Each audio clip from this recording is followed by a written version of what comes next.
अस्सलाम वालेकुम। कैसे हैं सब? उम्मीद करती हूँ खैरियत से होंगे। आज हमारे पास सेकेंड ईयर का इंटर पार्ट 2 का जो है वो लास्ट चैप्टर है, वेक्टर्स।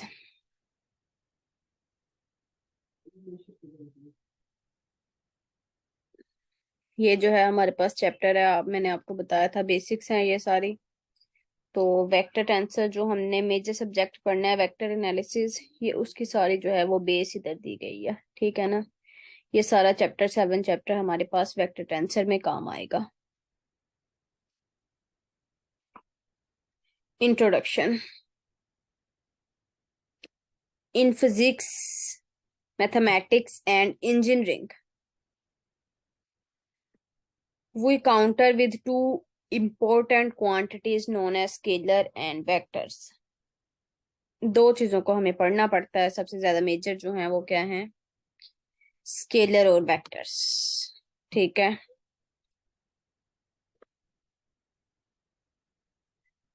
सबसे पहले स्केलर की डेफिनेशन। अ स्केलर क्वांटिटी और simply scalar is one that possesses only magnitude. ऐसी क्वांटिटी जिसमें सिर्फ हमारे पास मैग्नीट्यूड आए या कोई उसके साथ यूनिट आ जाए, उसको हम बोलते हैं कि ये क्या है, हमारे पास स्केलर क्वांटिटी है। जैसे केजी, 5 kg, 10 kg, एक क्वांटिटी साथ यूनिट है, उसमें सिर्फ मैग्नीट्यूड होता है, उसको हम बोलते हैं ये हमारे पास स्केलर क्वांटिटी है। It can be specified by a number along with unit. इसमें हमारे पास क्या होता है, नंबर होता है और उसके साथ उसका यूनिट आता है। In physics the quantities like mass, time, density, temperature, length, volume, speed and work are examples of scalar। ये सारी जो है वो स्केलर की एग्जाम्पल्स हैं, ठीक है। ये सारी हमारे पास स्केलर की एग्जाम्पल्स हैं। आगे जो है वो है वेक्टर की डेफिनेशन। अ वेक्टर क्वांटिटी और simply vector is one that possesses both magnitude and direction. अब इसमें कितनी चीजें आ गई, दो चीजें आ गई, मैग्नीट्यूड और डायरेक्शन आ गई, ठीक है। स्केलर में जस्ट मैग्नीट्यूड, वेक्टर में magnitude and direction. In physics the quantities like displacement, displacement में हमें डायरेक्शन की जरूरत होती है, वेलोसिटी में हमें डायरेक्शन की जरूरत होती है, acceleration, weight, force, momentum, electric and magnetic fields, ये सारी जो है ये वेक्टर की एग्जांपल है।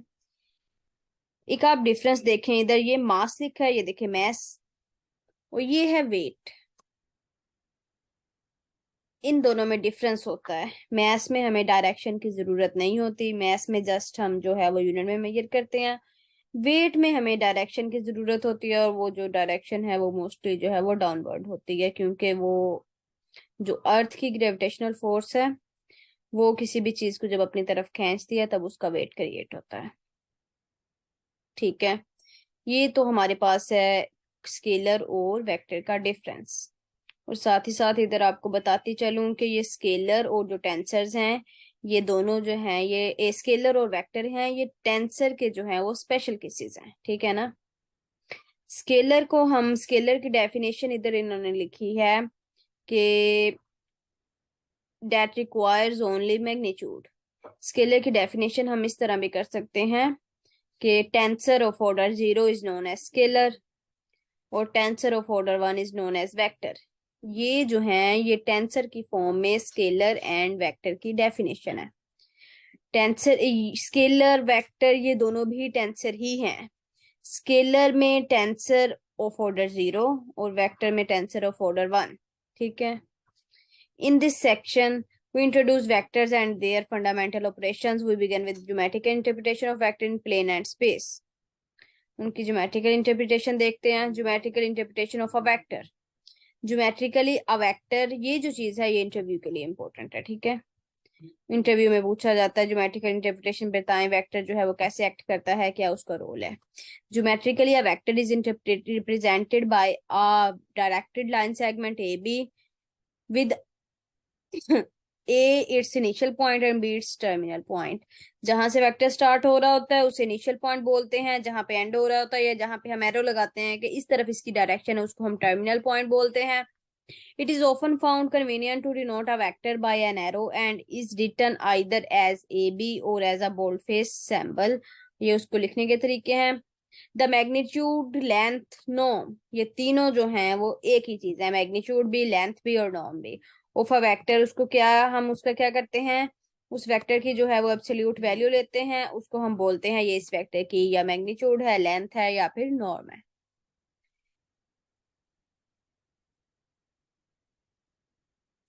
सेकंड पॉइंट में उन्होंने लिखा है a unit vector is defined. Unit vector क्या है, वेक्टर को उसके मैग्नीट्यूड से डिवाइड करते हैं तो वो हमारे पास आ जाता है यूनिट वेक्टर। एक चीज आपको बताते चलूं, वेक्टर को जब हम उसके मैग्नीट्यूड से डिवाइड करते हैं ना, ये जो मैंने अभी मार्क किया, ये देखें, v is equal to v over v mod. जब ये वेक्टर यूनिट वेक्टर हमारे पास आ जाएगा, यूनिट वेक्टर का हम मैग्नीट्यूड लेते हैं तो वो यूनिट आता है। यही इसकी जो है वो प्रॉपर्टी है। यूनिट वेक्टर, जब हम कोई भी वेक्टर लेते हैं हम उसको नॉर्मलाइज करते हैं, हम उसका यूनिट वेक्टर बनाते हैं, हम उस वेक्टर को लेके उसके जो है वो मैग्नीट्यूड से डिवाइड करते हैं। वो डिवाइड करने के बाद हमारे पास जो वेक्टर आता है वो हमारे पास यूनिट वेक्टर होता है। यूनिट वेक्टर की ये प्रॉपर्टी है कि यूनिट वेक्टर का जब आप मैग्नीट्यूड लेंगे तो उसका जो मैग्नीट्यूड है वो हमारे पास 1 आएगा। If terminal point B of a vector A B coincides with its initial point, अगर टर्मिनल पॉइंट और इनिशियल पॉइंट जो है वो कंसाइड कर जाएं, देन मैग्नीट्यूड मैग्नीट्यूड 0 हो जाएगा। सेम वही एक ही पॉइंट आएगा ना, जहां से स्टार्ट हो रहा है उधर ही एंड हो रहा है, सिंपल एक पॉइंट आ रहा है, ऐसे एक पॉइंट है, यही उसका टर्मिनल पॉइंट है, यही उसका इनिशियल पॉइंट है। देन मैग्नीट्यूड उसका, जाहिर बात है डिस्टेंस उन दोनों का ए बी पॉइंट का 0 आएगा क्योंकि दोनों एक ही पॉइंट पे लाई कर रहे हैं। तो ऐसे वेक्टर को हम बोलते हैं ये जीरो वेक्टर है या फिर हमारे पास नल वेक्टर है। और इसकी जो है वो आर्बिट्रेरी डायरेक्शन होती है, हम कोई भी डायरेक्शन ले सकते हैं, जीरो वेक्टर की, नल वेक्टर की, अपनी तरफ से कोई भी डायरेक्शन ले सकते हैं। फोर्थ पॉइंट में उन्होंने लिखा है two vectors are said to be negative of each other if they have same magnitude but opposite direction. Vectors की जो है वो मैग्नीट्यूड सेम हो, जस्ट डायरेक्शन ऑपोजिट हो, तब उन्हें हम उन्हें बोलते हैं ये हमारे पास क्या है, नेगेटिव वेक्टर्स हैं, एक दूसरे के नेगेटिव। ये देखें ए बी, अगर ये है वी तो माइन बी ए क्या होगा, माइनस वी। ठीक है।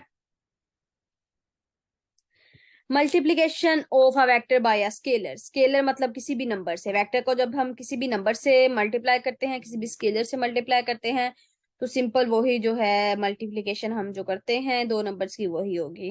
वो use the word scalar to mean a real number, कोई भी रियल नंबर होगा। Multiplication of a vector v by a scalar k is a vector whose में, किसी भी वेक्टर को किसी स्केलर से मल्टीप्लाई करने के बाद हमारे पास वो वेक्टर ही आएगा। और वेक्टर की जो डायरेक्शन है वो कौन डिसाइड करेगा, जिस नंबर से मल्टीप्लाई कर रहे हैं कि उस वो नंबर डिसाइड करेगा कि उस वेक्टर की डायरेक्शन क्या होती है। अगर तो हम जो है वो पॉजिटिव केस से पॉजिटिव नंबर से मल्टीप्लाई कर रहे हैं तो मल्टीप्लाई करने के बाद दोनों की डायरेक्शन सेम रहेगी। अगर v की डायरेक्शन पॉजिटिव है तो के v की भी पॉजिटिव रहेगी। लेकिन अगर हम किसी भी नेगेटिव नंबर से मल्टीप्लाई कर रहे हैं तो v की डायरेक्शन अगर पॉजिटिव है तो के v की नेगेटिव डायरेक्शन हो जाएगी, मतलब उन दोनों की जो है वो ऑपोजिट डायरेक्शन हो जाएगी। ठीक है।